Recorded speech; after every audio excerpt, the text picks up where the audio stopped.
Well, I wish I had something better to follow that up because that was really good. This morning, we're going to continue our series looking at the life of Jesus. Last week, we left Jesus and his disciples on the east side of the Sea of Galilee after they drove the demons out of the man possessed in the town of Gadara. This morning, Jesus has once again crossed over the lake, headed home to Capernaum. Upon landing, he is immediately met by a large crowd gathered near the edge of the lake. The text gives me the impression that someone must have seen the boat tacking into the beach and recognized Jesus. In my imagination, some 12-year-old boy was playing on his family's roof and watching the boats on the lake, maybe waiting for his dad to come home, and he saw one coming in, recognized its occupants, and spread the word through the town. Jesus is immediately met along the side of the lake by one of the local church leaders. Mark 5:22-24. Then one of the synagogue leaders named Jairus came, and when he saw Jesus, he fell at his feet. He pleaded earnestly with him, "My little daughter is dying. Please come and put your hands on her so that she will be healed and live." So Jesus went with him. The religious leaders of Jesus' time often get a bad rap, and in a lot of cases, it's justifiable. Jesus himself definitely had strong words for the Pharisees and Sadducees and teachers of the law at times. But I do think it's worth the reminder that Israel at this time is basically an occupied theocracy. The law of Moses governs not only the spiritual, but also the daily lives of the people in Israel. The Pharisees and Sadducees have a lot more in common with the Democrats and the Republicans than with any other modern social hierarchy that we have. It's likely that Jairus was known to Jesus as a local pastor. In any case, Jesus is willing to go and help his little girl, and so they set off towards Jairus' house. And as they make their way through the narrow streets, the crowd presses in around Jesus, essentially gridlocking the town square. You can imagine the disciples trying to figure out a way to make a path through the people who all wanted a chance to talk to the famous teacher. And if you know anything about the disciples' background, I think they would have had a couple ideas on how they could resolve this particular problem, but their boss was standing right behind them, and so I think the muttering and the cursing and the throwing fists was probably kept at a minimum, although I think the stress was probably getting pretty high in the town square. Among the people crowding Jesus was a woman who had been suffering for 12 years. Mark 5:24-29. A large crowd followed and pressed around him, and a woman was there who had been subject to bleeding for 12 years. She had suffered a great deal under the care of many doctors and had spent all she had. Yet instead of getting better, her condition grew worse. When she heard about Jesus, she came up behind him in the crowd and touched his cloak, because she thought, "If I just touch his clothes, I will be healed." Immediately her bleeding stopped, and she felt in her body that she was freed from her suffering. We're going to go off on a slight tangent because the laws in Leviticus provide some insight for what life for this woman would have entailed. This woman would have been considered ceremonially unclean for 12 years. Anyone who touched her would have been considered unclean until evening.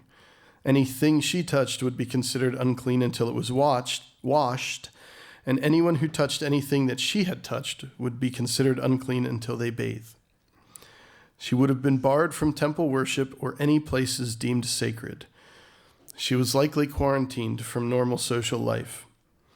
Some interpretations of the Old Testament law would have allowed her husband to divorce her due to her condition. She would have faced social, spiritual, and physical isolation for 12 years. Additionally, her condition itself most likely caused her to be fatigued and incredibly weak. It's likely that to even be in the crowd around Jesus would have required her to disguise herself to prevent the crowd from recognizing her in the midst of the press of people. And from her thought process described in Matthew and Mark, we know that she was here for a single purpose, to try and get Jesus' attention so she could request he heal her. I'm sure in a crowd the size of that pressing around Jesus, there were a lot of reasons for the people to be there. I'm sure some just wanted to see what all the fuss was about. Someone just wanted to be a part of everything that was happening. There were probably many, like the rich young ruler, who had religious or philosophical questions for Jesus, but there were likely many others like this woman who had real physical needs. I'm again reminded of the crippled man by the pool in Jerusalem, and I wondered how many people in the crowd desperately pressing towards Jesus needed the same opportunity this woman had, but weren't able to face the press and clamor of the crowds due to their condition. In verse 30, at once Jesus realized power had gone out from him. He turned around in the crowd and asked, "Who touched my clothes?" On first reading, I was confused why Jesus takes this so seriously. His disciples, too, remind him of the conditions he is under. They don't seem to understand the question either, but Jesus insists and continues to look for the person who had touched him. Meanwhile, the woman had already been healed, and I'm sure at this point she was terrified of the consequences of what she had done. There were no specific Old Testament laws to govern willingly making someone else unclean, but it must have carried some sort of significant social ramifications. Were Jesus to press the issue, I expect he could have demanded some kind of satisfaction for her temerity. He would now be required to cleanse himself and his clothes according to the law. He would be considered unclean until sunset, according to the laws in Leviticus. And I wonder, if Jairus' daughter weren't dying, what his thoughts about Jesus entering his house would have been given those circumstances. Remember, there's no running water, no Mr. Clean, no Pine Sol, no Irish Spring. Modern cleanliness is almost a foregone conclusion compared to Jesus' era. I usually take a shower because I'm tired or sick just as often because I'm covered in dirt. But bathing then was much more of a chore. However, the woman knows that she is caught, and she confesses. In verse 33, then the woman, knowing what had happened to her, came and fell at his feet, and trembling with fear, told him the whole truth. And now we see Jesus' purpose for trying to discover who this person was. In verse 34, he said to her, "Daughter, your faith has healed you. Go in peace and be freed from your suffering." Maybe it was for our benefit all these years later, or maybe it was for the benefit of his disciples or the crowd, but it seemed important to Jesus that the woman understand that she was healed not by any action on his part, but rather by the application of her own faith. Today in our own circle, there are many in need of healing. Some of it's physical, some of it's spiritual. And to be honest, I don't know how to square these verses with our modern experiences. Maybe we just don't have the necessary faith to enable our loved ones to be healed. That's a bitter pill to swallow, but for me personally, it is probably the most likely explanation. I don't have comforting answers for some of these questions, but over and over again, we see Jesus reminding those around him of the importance of having faith. As I was reading this story, I was struck with the thought that Jesus could have been referring to the faith the woman had initially when she touched him, or her faith in his kindness when she chose to confess to Jesus what had happened. I wonder how her story would have changed had she not trusted Jesus and told him the truth. At any rate, it's during this exchange that Jairus' friends find him through the crowd and give him the news that his little girl has died. Verse 35, "Your daughter is dead," they said. "Why bother the teacher anymore?" But Jesus hears them and tells Jairus, "Don't be afraid, just believe." Jairus has just witnessed this unintentional display of Jesus' power poured out on this poor woman. What other choice can he have but to believe that the man who unknowingly healed someone in the crowd can somehow heal his current situation? So somewhat in shock, he continues to lead Jesus to his home where his family is already in mourning. Verse 39 through 43, he went in and said to them, this is Jesus, why all this commotion and wailing? The child is not dead, but just asleep. But they laughed at him. After he had put them all out, he took the child's father and mother and the disciples who were with him and went in where the child was. He took her up by the hand and said to her, little girl, I say to you, get up. Now, in the NIV version, that is listed in Hebrew, but I'll spare you the attempt to try and read it. Immediately the girl stood up and began to walk around. At this they were completely astonished. He gave strict orders not to let anyone know about this and told them to give her something to eat. I wonder how Jesus' visit to the house of Jairus would have gone had he not stopped and encountered the bleeding woman in the crowd. Some of the stories that we have been reading about the life of Jesus are associated by proximity. We really don't know how much time has passed between Jesus sending the demons into the pigs and the events we are reading about this morning. We know the distance, but not the duration. Scholars have pieced together a sequence and an overall time frame, but these events could have happened a month or a few days apart. In this case, these events are linked together in 3 separate Gospels. Jairus definitely saw this woman. He saw what happened, and he saw Jesus' reaction. I wonder if Jesus' insistence in finding this woman, in spite of his disciples' protests, was for the benefit of Jairus. It is unlikely the time that Jesus took looking for this woman would have allowed him to arrive at Jairus' house ahead of the news of the little girl's death. Maybe Jairus needed this display to bolster his faith for the shock of the news that he was about to receive. For us today, the lesson is simple. Faith in God and his power is an essential ingredient in his ability to answer our prayers and petitions. After the events with Jairus, Jesus again goes home to Nazareth and teaches in the synagogue. Matthew 13:54 through 57. Coming to his hometown, he began to teach the people in their synagogue, and they were amazed. Where did this man get this wisdom and these miraculous powers? They asked. Isn't this the carpenter's son? Isn't his mother's name Mary? Aren't his brothers James, Joseph, Simon, and Judas? Aren't all his sisters with us? Where then did this man get all these things? And they took offense to him. If you'll remember, the last time Jesus was home, there were rumblings about stoning him. In contrast to what Jairus had witnessed, the people of Nazareth had watched Jesus grow up. They lived and worked with his brothers and sisters.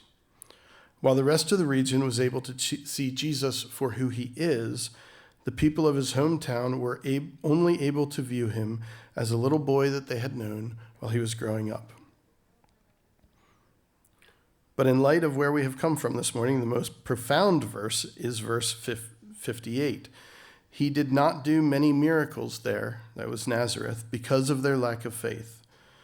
Mark words it this way: he could not do any miracles there except lay his hands on a few sick people and heal them. He was amazed at their lack of faith. The contrast is poignant. The woman in the town square in Capernaum was hopeful. Everyone in his hometown was skeptical. She was healed without Jesus' awareness, but it appears that despite being willing, Jesus had very little success in Nazareth. This is the last time that the Bible records Jesus visiting his home. It's likely he spent much of his time between the ages of 6 and 26 in and around this region, but his own family and friends are unable to see beyond Jesus in his childhood, to the implications of who it was that he had been revealed to be. Following his visit home, Jesus begins his 3rd speaking tour.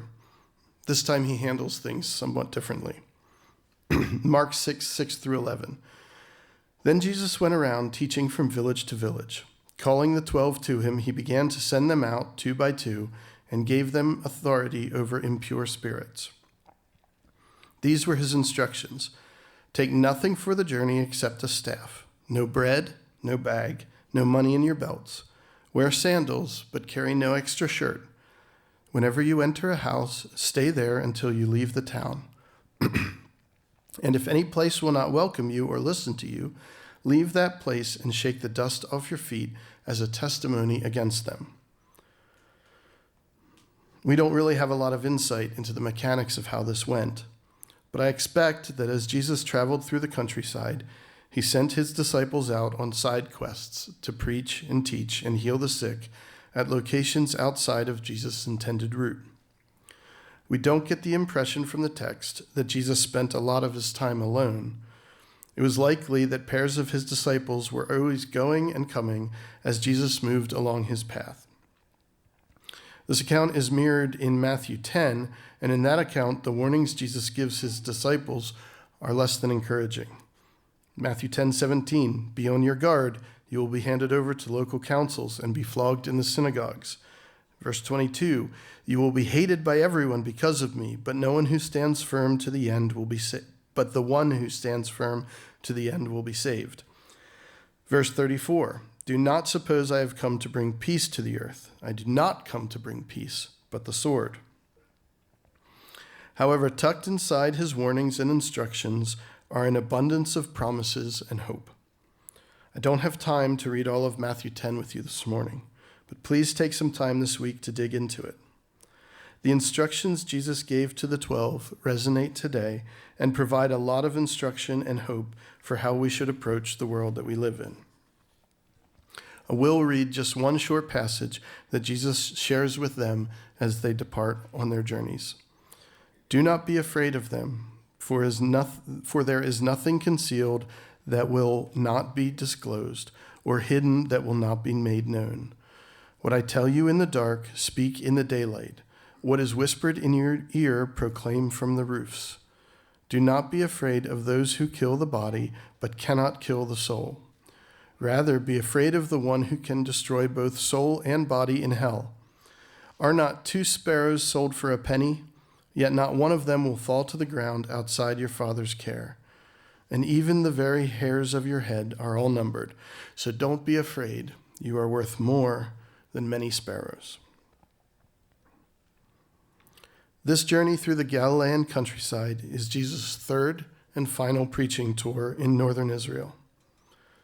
Towards the end of his journey, Jesus hears the news that Herod has beheaded his friend and cousin, John the Baptist, at the request of Herod's stepdaughter as a reward for her entertainment to his guests.